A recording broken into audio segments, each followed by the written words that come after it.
기각 결정이 확정이 되면 채무자에게 송달된 금지 명령 효력도 없어지거든요. 저희가 네. 이제 금지 명령이 굉장히 채무자에게 독촉을 막아주는 되게 효과적인 절차라고 말씀을 드렸는데, 채무자는 다시 그 극심한 추심 연락에 시달리게 되실 수도 있어요.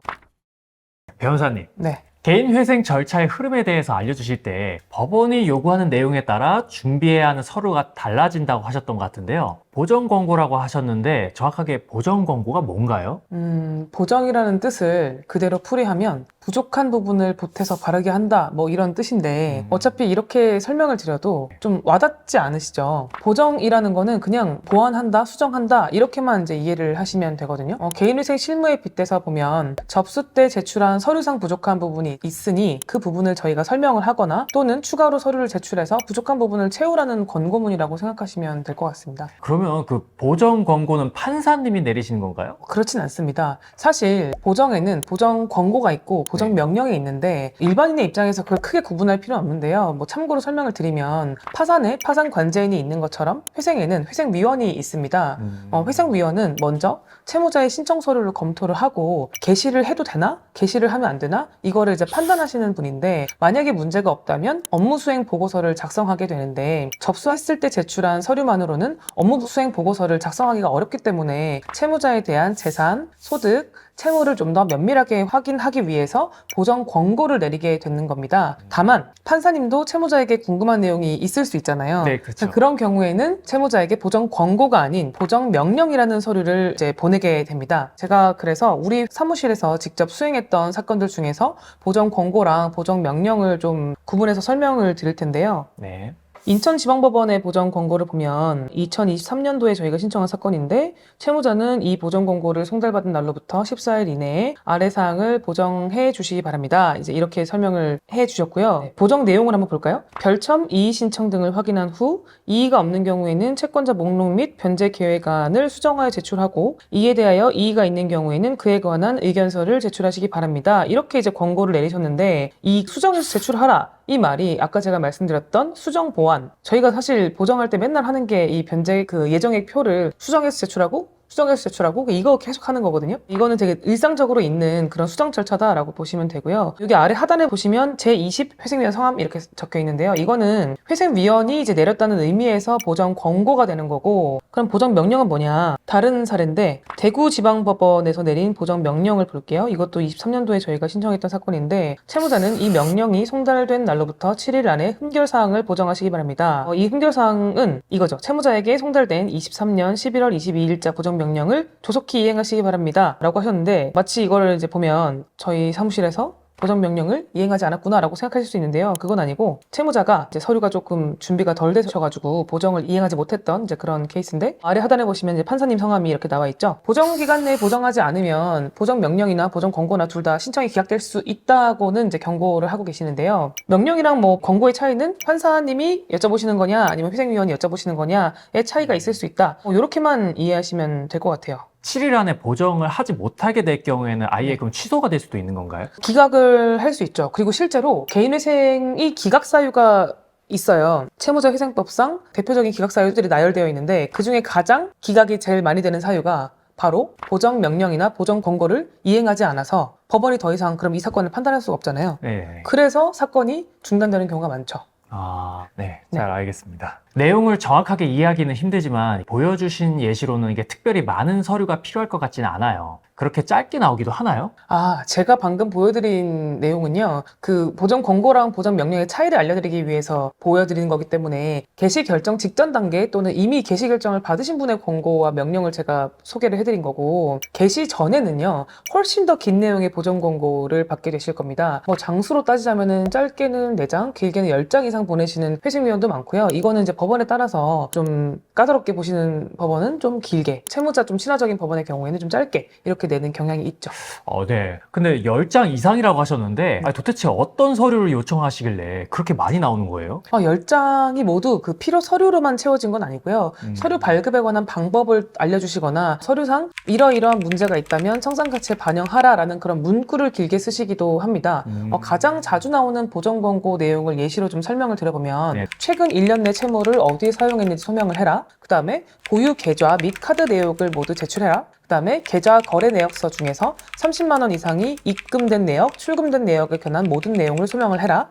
그다음에 카드 대금의 이용 내역서 중에서 30만 원 이상 사용한 게 있다면 그거를 소명해라. 그다음에 최근 5년 이내에 처분한 재산이 있다면 처분 대금을 소명해라. 이게 가장 많습니다. 내용이 되게 많이 복잡해 보이네요. 사실 보정 권고가 법원에서 내려주는 서류다 보니까 문구나 서류의 그 명칭이 좀 어색하신 분들이 많은데요. 네네. 그래서 받으셨을 때 보시기 편하게끔, 준비하시기 편하게끔 사무실에서 이거를 안내문으로도 만들어서 전달을 드리고 있거든요. 뭐 예를 들면 30만 원 이상을 소명해라 이러면은 의뢰인들이 막막하잖아요. 어떻게 소명해야 될지도 모르고. 네. 그래서 저희가 예시문을 뭐 보내드린다든지 아니면 발급 방법에 대한 부분을 자세하게 안내를 드린다든지 해서 그 부분을 보완하고 있고요. 그리고 또 정 안 되시는 분들의 경우에는 저희가 서류 대행을 해드리기도 해요. 서류 네. 대행이 뭐냐면 의뢰인들이 보통 이제 기혼회생 하시는 분들은 직장을 다니시니까 네. 뭐 은행을 갔다가 뭐 보험사를 갔다가 뭐 관공서를 갔다가 이런 작업들이 너무 힘드시잖아요. 그래서 네. 그런 부분들을 저희가 대신 발급을 해서 법원에 제출하는 방식으로도 업무를 처리하고 있거든요. 그게 30만 원 이상이 뭔지도 모르는데 저희가 설명한다는 의미가 아니고요. 이 보정을 원활하게 수행할 수 있게 좀 사전 작업을 저희가 해드린다라는 개념으로 좀 이해를 하시면 될 것 같아요. 아, 네네. 그러면은 그런 부분에선 제가 잘 이해가 되는데 30만 원 이상에 대한 내용을 하나하나 전부 다 소명을 해야 되는지 제 통장 거래 내역서만 봐도 이 30만 원 이상이 굉장히 많이 있을 것 같은데 이건 어떻게 해야 될까요?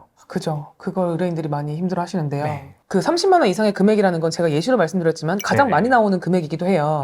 그래서 이게 뭐 기준점이 법령이나 준칙으로 정해져 있는 거는 아닌데 같은 법원이라도 회생위원마다 좀 금액을 좀 더 까다롭게 보시기도 하고 그래도 50만 원, 100만 원, 30만 원 이게 가장 많은 것 같고요. 꼼꼼하게 보시는 회생위원의 경우에는 10만 원 이상부터 소명을 하라고 하는 경우도 있었어요. 그러면은 1년 중에 이제 만약에 30만 원 이상을 소명해라 그러면은 뭐 네. 100개도 나오고 200개도 나오고 그럴 거 아니에요. 네. 그래서 하는 데까지 좀 하시면 돼요. 정 안 되는 거는 저희가 이렇게도 해요. 기억이 안 납니다. 라고 하기도 해요. 왜냐면 기억이 안 나니까요. 거짓말을 할 수는 없잖아요. 네.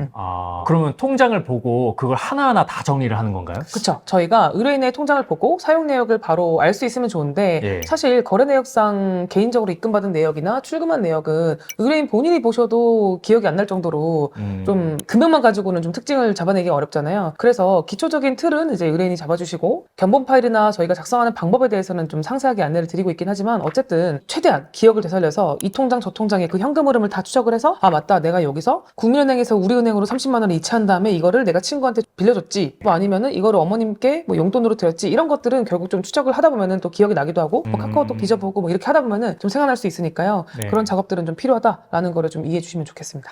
네, 알겠습니다. 그러면 이제 보정서를 준비할 서류가 굉장히 많을 텐데 시간이 많이 필요할 것 같아요. 네. 보통 기간은 얼마나 주시나요? 가장 기본적으로 많이 나오는 기한은 14일입니다. 진행에 따라서 서류가 적게 필요할 때는 뭐 7일 이내로 짧게 나오기도 하고요. 보정 권고 내용과 마찬가지로 보정서 제출 기한도 준칙이나 이제 규정되어 있는 건 아니기 때문에 법원이 네네. 여유롭게 하시기도 하는데 이 14일이라는 거는 보통 송달된 날로부터 14일이거든요.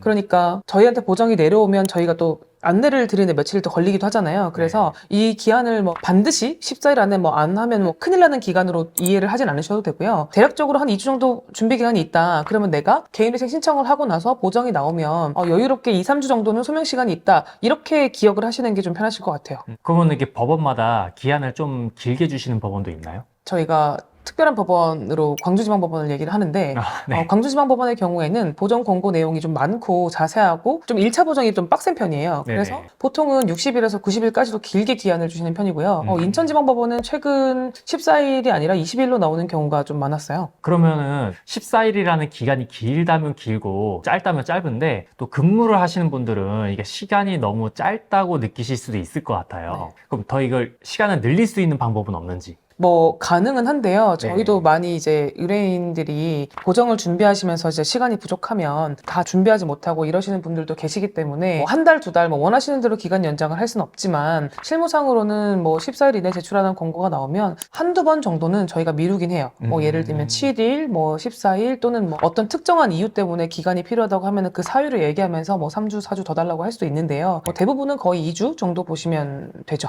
알겠습니다. 네. 그럼 만약에 연장까지 했는데도 준비가 미흡하다면 기각을 받게 되는 걸까요? 예를 들면 10가지 질문을 하셨는데 저희가 9개를 소명을 했어요. 한 네. 개를 아직 시간이 부족해서 못했다. 뭐 이런 이유로 바로 이제 법원에서 기각을 하지는 않는데 어쨌든 내라 한 2번, 3번 이렇게 얘기하는데도 계속 이제 채무자 서류를 준비를 못하거나 네. 또는 그게 좀 준비를 못하는 특별한 이유가 있는 걸로 보이지 않는 경우에는 채무자회생법 제595조 제2항에 따라서 법원이 정한 제출기한을 준수하지 않을 경우 기각 결정을 할 수 있다라고 이제 규정을 하고 있고요. 권고에 따라서는 14일, 그 연장 신청에 따라서 14일을 더 줬음에도 불구하고 서류 제출이 되지 않았다라고 하게 되면 법원에서는 이제 기각 결정을 할 수 있는데요. 네. 이것도 법원마다 좀 달라요. 좀 많이 기다려주는 법원은 한 3개월? 3개월까지도? 네, 까지도 기다려주고 네. 어떤 법원은 연장은 일단 한번 해주고 네. 연장 기간이 끝나면 칼같이 기각 이렇게 하는 법원도 있어요. 법원마다 각자 다 다르군요. 네네네.